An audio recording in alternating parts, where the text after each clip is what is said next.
सहगामी क्रियाएं वो क्रियाएं होती हैं जो आप पाठ को करवाते हैं, कोई भी काम करवाते हैं, उसके साथ साथ आपकी अन्य क्रियाएं करवाई जाती हैं, जिससे आपके भाषा के चारों कौशलों का विकास होता है। तो ये क्रियाएं हम पढ़ाई के साथ साथ अपने विद्यालय में और विद्यालय के क्षेत्र में ही हम समय समय पर आयोजित करते हैं, जिससे उसकी भाषाओं का विकास पूर्ण रूप से पूरी तरीके से हम कर सकते हैं। इससे बच्चे की इसमें एक तो रुचि उत्पन्न होती है, बच्चा इसमें अपनी रुचि बनाए रखता है, वो बोर नहीं होता और वो प्रेरित होता रहता है अपने काम को करने के लिए। तो ये प्रयोजन हम इसके देखते हैं कि सहगामी क्रियाओं को करने के क्या क्या प्रयोजन है।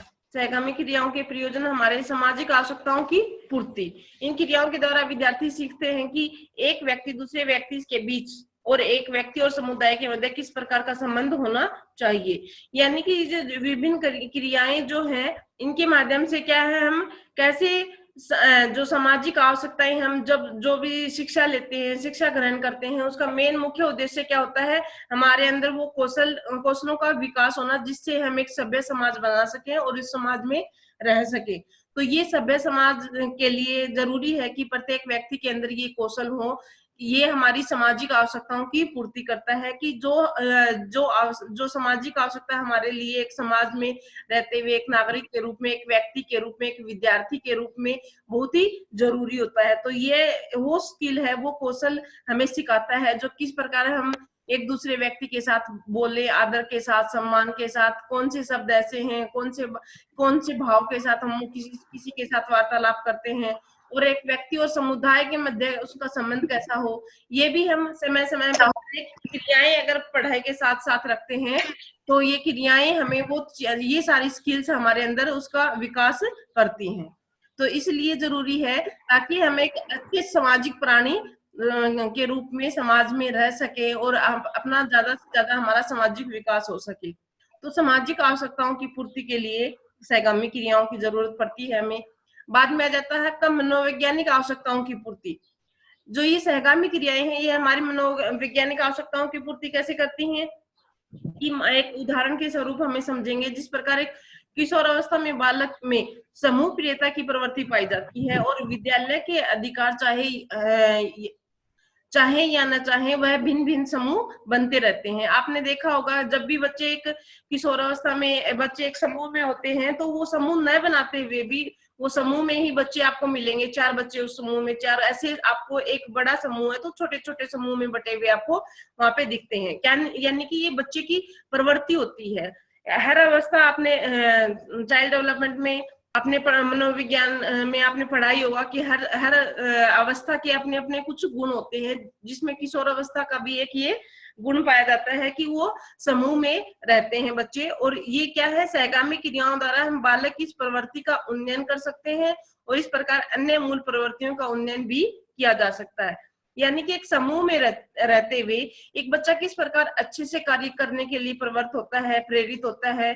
अगर एक बच्चा किसी काम को नहीं कर सकता है तो अगर वो समूह में होगा तो वो भी बच्चा उस काम को सीख जाएगा, वो सारे स्किल्स भी उस समूह में रहते हुए सभी बच्चों के अंदर आ जाएंगी। इसलिए बच्चों को अधिक से अधिक उनका चारित्रिक विकास करने के लिए तो ये एक मनोवैज्ञानिक आवश्यकता के रूप में मनोवैज्ञानिकों ने एक बच्चे की साइकोलॉजी को समझते हुए ये निश्चित किया गया है कि अगर बच्चा समूह में रहता है और वो सहगामी क्रियाएं करता है तो उसके अंदर ज्यादा विकास, वो बच्चा ज्यादा विकास कर सकता है उसकी, और उसकी जो मूल प्रवृत्तियां हैं, जो मूल स्किल्स हैं, जो मूल उसके कौशल हैं, उनका विकास हो सकता है। इसके बाद आ जाता है आपका नैतिक विकास। नैतिक विकास में नैतिक आवश्यकताओं की पूर्ति के लिए तो इसमें क्या है, बालक बालिकाओं में सच्चाई, न्याय प्रियता, ईमानदारी जैसे गुणों का विकास कर सकते हैं। और किसी ने जैसे इसमें कुछ बातें कही गई हैं कि एक जो नैतिक स्तर से के बारे में बताया गया है कि नैतिक आवश्यकताओं की पूर्ति, अगर हम समूह में रहता है तो कोई भी बच्चा होता है वो जो भी काम करता है वो यही सोचता है कि अगर हम समूह में रहते हैं तो एक बच्चा अगर किसी काम को ठीक से नहीं करता है तो दूसरा उसको सलाह देता है, उसको प्रेरित करता है कि इस काम में ये नहीं, हमें ईमानदारी से करना चाहिए, इसमें ईमानदारी नहीं झलकती है, हम एक सामाजिक प्राणी है, हमारे कुछ मौलिक और कुछ नैतिक कर्तव्य हैं। तो इस प्रकार वो समूह में रहते हुए वो सच्चाई, न्याय और ईमानदारी अगर वो समूह में नहीं रहेगा तो वो अपनी इन सब मौलिक और इन नैतिकताओं को खो सकता है। लेकिन अगर वो समूह में रहता है, वो इन सारी समूह में रहकर इन सारी क्रियाओं को करता है समय समय पर, तो उनमें जो ये हमारे मेन जो नैतिक जो हमारी आवश्यकता है उसकी पूर्ति अच्छे से की जा सकती है। तो इसके बाद आ जाता है रुचियों का विकास। रुचियों पाठशालाओं में आयोजित की जाने वाली सहगामी क्रियाओं से इस बात का पता चलता है कि बालकों में रुचियां क्या क्या हैं और वे अपनी रुचियों से कार्यों में भाग लेकर अपनी रुचियों को विकसित करते हैं।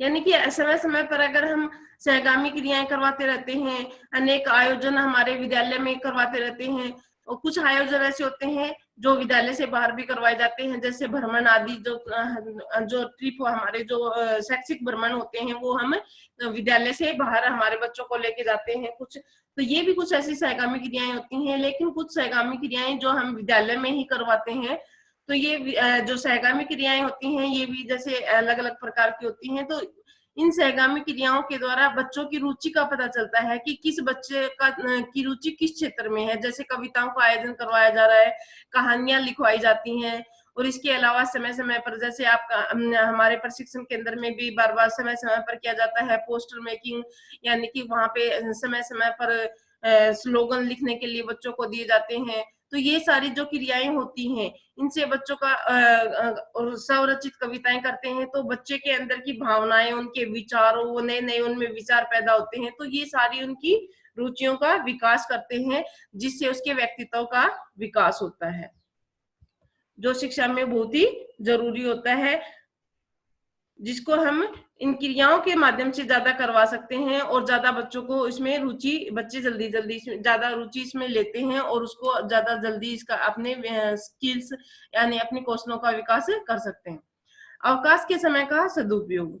तो छात्र जिनके सहगामी क्रियाओं में भाग लेते हैं, आगे जाकर भावी जीवन में वे अवकाश के समय इनका प्रयोग भली मानती करते हैं। उससे उनके व्यक्तित्व का विकास सभी दिशाओं में होता है। जैसे जितने भी हम प्रतियोगिताएं करवाते हैं, कभी डांस प्रतियोगिता हो गई, कभी गानों की, कोई कविताओं की, कोई साहित्य की, तो ये सारी जो क्रियाएं हैं हमारी सहगामी क्रियाएं, इससे क्या होता है बच्चों में वो सारी स्किल्स, वो सारे कौशल आ जाते हैं, विभिन्न क्षेत्रों में उनको अपनी रुचियों का पता चल जाता है, और वो चीजें वो बाद में किसी ऐसे समय पर अपने फ्री टाइम में उन चीजों का प्रयोग करते हैं, जिससे कि क्या होता है उनके उस समय का सदुपयोग हो सकता है और वो अपने एक व्यवसाय के रूप में भी आगे चलकर अपनी इन रुचियों को बढ़ा सकते हैं। वो अपने आर्थिक क्षेत्र में अपने अपनी प्रगति के लिए भी इन रुचियों को आगे जाके प्रयोग कर सकते हैं। तो ये सारी आवश्यकताएं, क्यों जरूरत है हमें सहगामी क्रियाएं, क्यों रखनी चाहिए सहगामी क्रियाएं, ये प्राचीन काल से सहगामी क्रियाएं हमारे पाठ्यक्रम में हम रखते हैं और जिनको सहगामी क्रियाओं के नाम से ही जाना जाता है। जो मैंने पीछे आपसे इस पे चर्चा की थी कि सहगामी क्रियाएं जो होती हैं वो बच्चे के सभी कौशलों का विकास करती हैं, उनको नई नई चीजों को ग्रहण करने और अभिव्यक्त करने की जो कौशल है उनका पूर्ण विकास करते हैं और जिससे उनके व्यक्तित्व का पूर्ण विकास होता है। इसलिए इन सब चीजों की जरूरत है। तो हमारे एक पॉइंट से क्वेश्चन 5 मार्क्स का ये कंप्लीट हो गया कि प्रश्न ऐसे आ जाता है कि अगर आप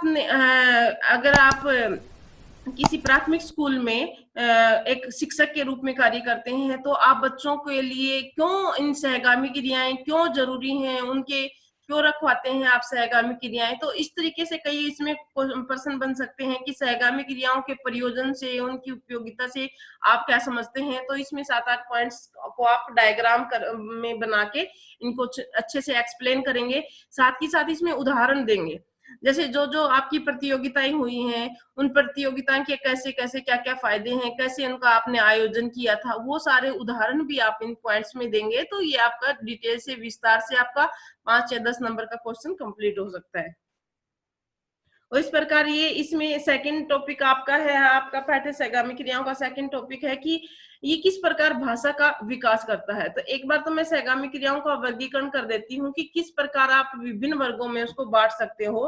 कि पाठशाला में आयोजित सहगामी क्रियाओं की सीमा निर्धारित नहीं की जा सकती। विद्यार्थी अपनी आवश्यकताओं के अनुसार और विभिन्न साधनों के अनुसार इसको स्थानीय परिस्थितियों को देखते हुए इसकी विभिन्न वर्गों में इसका वर्गीकरण कर सकते हैं, जैसे साहित्यिक क्रियाएं, यानी कि अपने बच्चों को कविता लिखने के लिए, नाटक लिखने के लिए, कहानी लिखने के लिए दे दी। नाटकीय क्रियाएं, खेलकूद संबंधी क्रियाएं, अपने बच्चे का गेम्स का पीरियड है, उसमें आप बच्चे को कुछ गेम करवा रहे हैं, तो उसमें अलग अलग तरीके से उससे बच्चों के ऐसे गेम आप उनके ऐसे खेल दे सकते हैं जिससे भाषा का विकास होता है, यानी शब्दों का खेल भी दे सकते हैं आप, उसमें एक वर्णों के खेल भी दे सकते हैं, जिससे खेल खेल में वो सारी क्रियाएं की करवाई जा सकती हैं जिनसे बच्चों का क्या होता है, भाषाई विकास होता है। यहाँ पे हम वो सारी क्रियाएं ज्यादा फोकस करेंगे, क्योंकि यहाँ पे हम हिंदी शिक्षण में क्रियाओं को देख रहे हैं, तो वो जो भी एक्टिविटी जैसे साहित्य संबंधी क्रियाएं, नाटक भी हम रखते हैं, तो जो हमारे हिंदी के पाठ्यक्रम में जो नाटक है उनको देखते हुए हम और कौन सा नाटक, कैसे नाटक बना सकते हैं जो हमारी हिंदी की भाषा के पढ़ने में, बच्चों को हिंदी को लिखने में उसका विकास कर सके। तो वो सारी क्रियाएं एक अध्यापक के दिशा निर्देशन में ये सारी चीजों का आयोजन हम कर सकते हैं, और इसमें बच्चे भी खुद इन क्रियाओं का आयोजन कर सकते हैं, लेकिन अध्यापक के दिशा निर्देश में। तो इस प्रकार क्या है, शैक्षिक क्रियाएं, कला संबंधी क्रियाएं, अन्य कोई भी आप इसमें पिक्चर बना सकते हैं जिसमें शब्दों को आपने बीच में छुपा रखा है, जैसे हिंदी के जो कई वर्ण आपने उसमें बीच बीच में यूज कर लिए हैं, और इसमें आप एक कंपटीशन भी रख सकते हैं कि जो बच्चा इसमें ज्यादा से ज्यादा अक्षर ढूंढेगा इस जो तस्वीर है इसमें, तो वो विनर रहेगा, वो इसमें प्रथम द्वितीय तृतीय स्थान इसमें रखकर आप उनको प्रोत्साहित भी कर सकते हैं। तो इस प्रकार सैनिक शिक्षा संबंधी क्रियाएं, यानी कि आप एनसीसी से संबंधित क्रियाएं भी यहाँ पे करवा सकते हैं, और नैसर्गिक क्रियाएं, सामाजिक क्रियाएं और आर्थिक क्रियाएं। तो ये सारी क्रियाएं जो है आप बच्चे को विभिन्न वर्गों में बांट के सहगामी क्रियाएं आप इसमें रखवा सकते हैं। तो ये भाषा की दृष्टि से उपयोगी क्रियाएं कौन सी हैं? तो बार बार मैं आपको यहाँ ये बताना ध्यान दिला रही हूँ कि भाषा से संबंधित जो भी क्रियाएं आप यहाँ पे रखेंगे वो भाषा से संबंधित होनी चाहिए। उसमें आप संधि से संबंधित भी कोई विषय ले सकते हैं। संधि भाई आपने कोई प्रतियोगिता करवाई, उसमें संधि का टॉपिक रख दिया कि किन बच्चे कौन इसमें जो सबसे अधिक छेद करेगा। नैसर्गिक क्रियाएं वो आवश्यक क्रियाएं होती हैं जो कि आप जो आपके पाठ के अंतर्गत जो क्रियाएं दी जाती हैं वो नैसर्गिक क्रियाएं होती हैं, कि यानी आपने जो भी पाठ पढ़ा है उस पाठ के हिसाब से आप कौन कौन सी क्रियाएं इसमें रख सकते हैं। वो सारी क्रियाएं इसमें नैसर्गिक क्रियाएं होती हैं जो आवश्यक रूप से पाठ को कंप्लीट करने में, समझाने में जरूरी हो जाती हैं। जैसे आप कोई भी स्किल्स, कोई भी कौशल को बच्चे को देना चाहते हो, यानी कि आप संयुक्त वर्ण बच्चे को सिखाना चाहते हो, तो संयुक्त वर्ण में कौन से एग्जाम्पल दोगे जिनमें दो संयुक्त वर्ण आके एक जो वर्ण बनता है वो एग्जाम्पल आप बच्चों से करवाओगे, वो क्रियाएं करवाओगे। वो सारी चीजें इसमें एग्जाम्पल के रूप में जरूरी हो जाती हैं कि पाठ के अंदर ये क्रियाएं अवश्य आपको रखनी है। जो एक अभ्यास पुस्तिका में आपके आती है जो दिया जाता है, तो वो भी एक प्रतियोगिता के रूप में, सहगामी क्रियाओं के रूप में आप वहां पे रख सकते हैं। भाषा की दृष्टि से उपयोगी क्रियाएं इसमें क्या जाता है कि भाषा की वाद विवाद प्रतियोगिता। तो वाद विवाद प्रतियोगिता में तो आपने देखा ही होगा कि इसमें क्या है, वाद विवाद से समझते ही हैं आप इसमें कि इसमें एक प्रभावशाली ढंग से प्रकट करने के लिए अन्य लोगों को अपने मत के अनुकूल करने के प्रशिक्षण में वाद विवाद प्रतियोगिता से बढ़कर और कोई भी साधन नहीं है। यानी कि ये वाद विवाद प्रतियोगिता हमारी है, इसमें हम हमारे बहुत सारे विचारों का, बहुत सारे इसमें शब्द होते हैं, और कई बार हम नए नए हमारे अपने तर्क होते हैं जिनको हम दूसरों के सामने रख पाते हैं। तो इनसे भाषा से संबंधित हमारी अभिव्यक्तात्मक और गणनात्मक बहुत सारे कौशलों का विकास होता है, और थोड़े से समय में ही हम अपने विचारों को कैसे प्रभावी ढंग से प्रस्तुत कर सकते हैं, ये भी वाद विवाद प्रतियोगिता की एक खासियत है।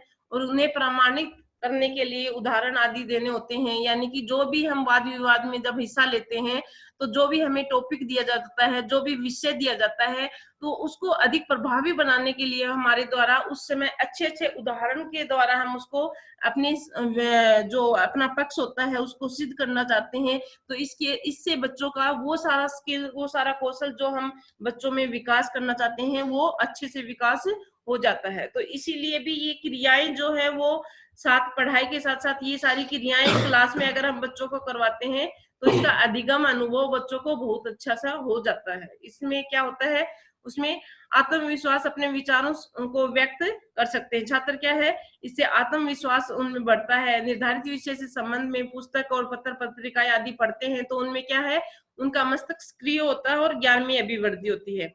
जब हम किसी भी कंपटीशन में भाग लेते हैं, किसी भी प्रतियोगिता में भाग लेते हैं तो क्या होता है कि उससे संबंधित जो भी काम करेंगे उसको हम एक बार देखेंगे, पढ़ेंगे और उस समय जो चीजें पढ़ी जाती हैं तो उसको क्या करते हैं, वो चीजें हमें जल्दी समझ में आ जाती हैं और हम उनको सक्रिय रूप से जल्दी क्रियाशील होते हैं, उस समय उसको करने के लिए उत्सुक होते हैं, प्रेरित होते हैं। तो इससे हमारे ज्ञान में भी बहुत ज्यादा वृद्धि होती है।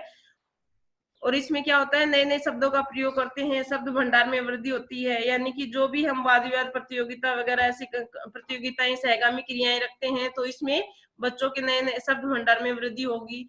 प्रतियोगिताओं में हिस्सा लेते रहने से भाषा पर अच्छा अधिकार हो जाएगा। हमारा जो हमारे जो कौशल, मेन कौशल हैं भाषा से संबंधित, हिंदी शिक्षण से संबंधित जो हमारे मेन जो कौशल हैं उनका पूर्ण रूप से विकास हो पाएगा। और उच्चारण को शुद्ध बनाने का प्रयास करते हैं और उन्हें शुद्ध बोलने की आदत भी हमें पड़ती है। जब हम अकेले बोलते हैं तो हमें ये महसूस होता है कि हम जैसे भी बोल लेते हैं, लेकिन जब सभी लोग होते हैं और जब हम प्रतियोगिता में होते हैं तो हमें हार जीत का उस समय भय बना रहता है और हम ये सोचते हैं कि हमें सब कुछ अच्छे से करना है। तो हमारा उस समय उच्चारण का भी जो प्रयास होता है वो बहुत हाई लेवल पे होता है। हम सोचते हैं कि हमें बहुत ही अच्छे से अपने शब्दों को रखना है दूसरे के सामने। तो इस प्रकार निरंतर जो मंच पर बोलते रहने से उनकी बोलने की अपनी शैली बन जाती है। तो इस प्रकार जब हम इन सभी क्रियाओं में, प्रतियोगिताओं में भाग लेते हैं तो क्या होता है, हमारी एक अपना खुद का एक अलग ही व्यक्तित्व का विकास होता है। इसके बाद भाषण, व्याख्यान या भाषण, जैसे समय समय पर हमारे प्रशिक्षण संस्थाओं में सुबह जो मॉर्निंग असेंबली में जो प्रातःकालीन सभा होती है उसमें क्या होता है, एक हर बच्चे के द्वारा डेली समय सभी बच्चों का इसमें टर्न आती है और रोल जैसे जिस भी तरीके से हर बच्चे को एक सुबह सुबह एक भाषण दिया जाता है तो उसका रखने का क्या काम है, वो सहगामी क्रिया क्यों रखी गई, वो भी बच्चे के भाषाई विकास के लिए रखी गई। जैसे विद्यालयों में समय समय पर व्याख्यान दिए जाते हैं। विद्यालय की सजीवता का चिन्ह, यदि संभव हो तो प्रतिदिन प्रातःकाल प्रारंभ करने से 20-30 मिनट का व्याख्यान जो आप समझते ही साप्ताहिक व्याख्यान भी रख सकते हैं इसको, या रोज भी इसको रख सकते हैं।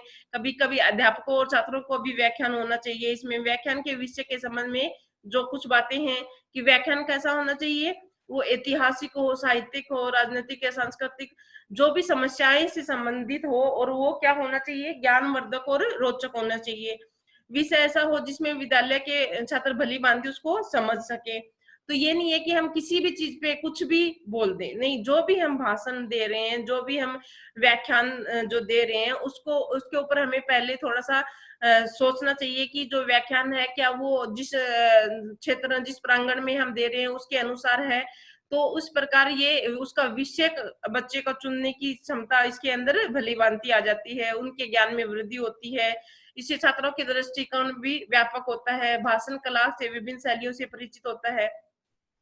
तो वैसे तो देखो आप सभी ये सहगामी क्रियाएं करते ही रहते हैं, लेकिन इसको एक पर्सन के रूप में कैसे लिखते हैं, क्या इसकी अच्छाइयां हैं, इससे क्या क्या चीजों का विकास होता है, अगर इसको हम एक बार डिस्कस करते हैं तो ये चीजें हमारी अच्छे से हो जाती है, जिससे समय को बचाकर हम इसमें अपने एग्जाम में उसको अच्छे से कर पाते हैं। हमारे लिए मेन चीज ये होती है पेपर में कि किस प्रकार से हम समय को बचा के अपने काम को करें, क्योंकि हमारे पास समय कम होता है और हमें ज्यादा से ज्यादा शब्दों को उस समय पे लिखना होता है। तो ये जो हमें समय समय पर डिस्कस करते हैं, चर्चा करते हैं इन टॉपिक पे, तो ये चीजें हमारी क्या है, हमारे उन सभी कौशलों का विकास करती हैं जिससे कि हम अपने जो हमारा जो लक्ष्य होता है उन तक पहुंच पाए। विद्यालय पत्रिका ये क्या करता है, मुद्रित और हस्तलिखित दोनों ही रूपों में होती हैं। पत्रिका से समझ रहे होंगे आपके विद्यालय में आपकी जो मैगजीन वगैरह हैं उसमें छात्र छात्राएं क्या होते हैं, समय समय पर अपनी कहानियां, कविताएं और बाल गीत वगैरह, चुटकुले वगैरह देते रहते हैं, जिससे कि उनके अंदर एक अलग से मौलिकता का विकास होता है, जो कि उनको किन चीजों का ध्यान रखना है, क्या किस टॉपिक पे सोचना है, क्या विषय देना है, ये सारी चीजें, ये सारे कौशल बच्चे के अंदर आ जाते हैं। तो इसमें क्या होता है, ये सारे संपादन अध्यापक के दिशा निर्देश में ही होते हैं।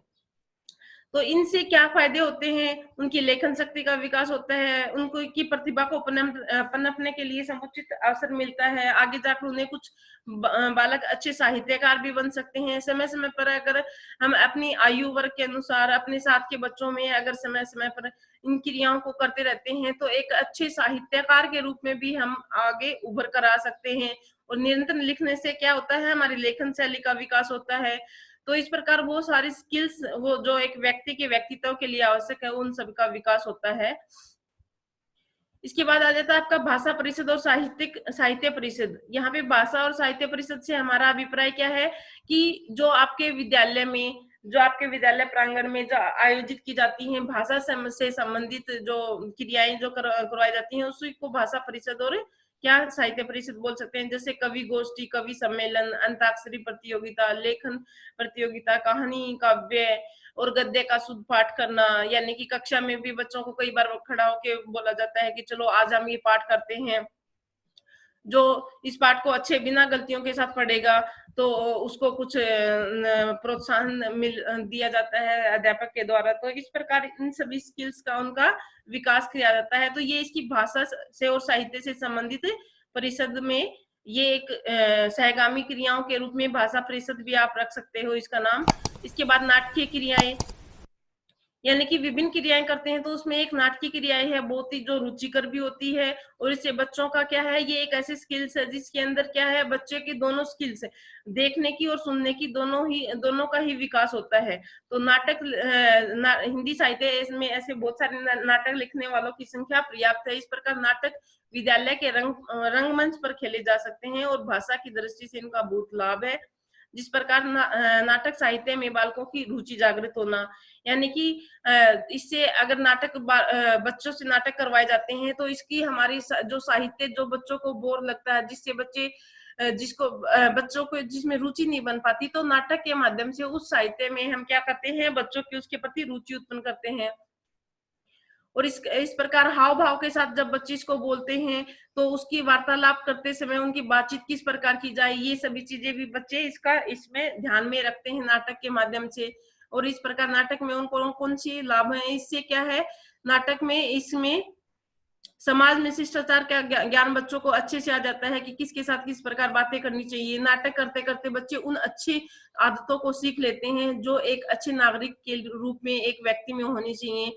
और इस प्रकार बालक क्या है, अनुकरण की प्रवृत्ति बच्चे में ज्यादा पाई जाती है। आपने पढ़ा होगा मनोविज्ञान में कि ये अनुकरण की प्रवृत्ति ज्यादा होने से बच्चा क्या है, उसमें नाटक को देखकर और सुनकर क्या है, बालक शुद्ध भाषा का प्रयोग करना सीख जाता है, क्योंकि इसमें दोनों स्किल्स का बहुत अच्छे से विकास होता है, देखना और सुनना दोनों स्किल्स का।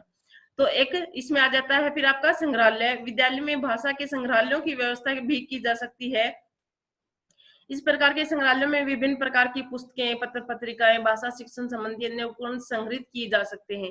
यानी कि आप समय समय पर जो भी आपकी प्रतियोगिताएं होती हैं, जो आप स्लोगन वगैरह लिखते हैं, या जो भी आपकी कहानी वगैरह की जो प्रतियोगिताएं होती है, गद्य की जो प्रतियोगिताएं होती हैं, उनकी जो सारी सामग्री होती है, उनको आप एक संग्रहालय के रूप में वहां पे एक अध्यापक के दिशा निर्देश में वहां पे एक संग्रहालय के रूप में रखते हैं। और जिससे क्या होता है, समय समय पर और बच्चे भी इसको देखते हैं, तो उनके मन में भी उत्सुकता होती है कि हाँ, हमें भी ऐसा करना है, हमें भी अपनी भाषा कौशल का विकास करना है, ये चीजें तो हमें भी करनी चाहिए। तो इस प्रकार संग्रहालय के रूप में ये भी एक सहगामी क्रियाएं है कि छात्रों को पहले संग्रहालय की व्यवस्था की जाए, उसमें फिर भ्रमण करवाया जाए। तो ये भी एक सहगामी क्रियाओं का पार्ट है। इस संग्रहालय में हम बाहर भी, जैसे नेक्स्ट पॉइंट आपका जाता है भ्रमण या सरस्वती यात्राएं, यानी कि शैक्षिक यात्राएं जिसको हम बोल सकते हैं, कि जो अनेक शैक्षिक यात्राएं हैं जो समय समय पर बच्चों की करवानी चाहिए। आपने देखा ही होगा कि आप जो प्रशिक्षण संस्थाओं में बच्चों को समय समय पर अनेक जो शैक्षिक भ्रमण के लिए ले जाया जाता है, उसका मेन उद्देश्य क्या होता है कि बच्चा स्वाभाविक रूप से चीजों को समझे और उसको उसकी क्या उसकी यात्राओं की, उसकी भ्रमण की क्या जरूरत थी, क्या उसके उद्देश्य थे, उन सबको समझे, उनके उनके स्थानों के महत्व को समझे। इस प्रकार ये जो एक मनोवैज्ञानिक कथन है कि यदि बालकों की प्रकृति संबंधी पाठ पढ़ाना है तो वह प्राकृतिक वातावरण में ही पढ़ाया जाए। यानी कि बच्चों में वो सारी प्रकृति से, अगर बच्चों को प्रकृति से संबंधित कोई पाठ पढ़ाना है, प्रकृति हमें कितना देती है, वो प्रकृति हमसे कुछ मूल्य नहीं लेती, जो प्रकृति चीजें वो होती हैं अमूल्य होती है, मूल्यवान नहीं होती, हम सिर्फ उसके श्रम का ही मूल्य चुकाते हैं, प्रकृति हमसे कुछ पैसे नहीं मांगती। तो ये सारी चीजें हम बच्चे को प्रकृति के साथ जोड़ के ही समझा सकते हैं। तो ये सारी क्रियाएं आपकी सहगामी क्रियाओं के रूप में है। जो ये टॉपिक आप बहुत ही आसान था, लेकिन इसको समझना उतना ही जरूरी है। इसमें किस प्रकार हम अधिक से अधिक शब्दों को कम समय में प्रयोग कर सकते हैं, ये सारी चीजें आप इसके अंदर देखा कि जो भी टॉपिक आप लिख रहे हैं, जो भी आपको पॉइंट्स लिख रहे हैं, जो भी बिंदु आप लिख रहे हैं, कि उसकी आवश्यकता क्या है, उसके लाभ क्या है, किस प्रकार से उसमें बच्चों की स्किल्स का विकास होता है, कौन किस स्किल का विकास कैसे कर सकते हैं, उसके लिए कौन सी सहगामी क्रियाएं रखी जाएंगी, सहगामी क्रियाओं को कैसे किस प्रकार से रखा जाए, कौन सी सहगामी क्रियाएं कौन से समय में रखी जाएंगी। ये सारी सहगामी क्रियाएं आपके विद्यालय की शिक्षण के दौरान ही, विद्यालय के प्रांगण में ही, आपकी समय सारणी के अंदर ही लाई जाती हैं, ताकि सभी बच्चे उसको समूह के रूप में अच्छे से समझ पाए और सभी बच्चों में वो विकास हो पाए। तो ये आज का टॉपिक हमारा कंप्लीट।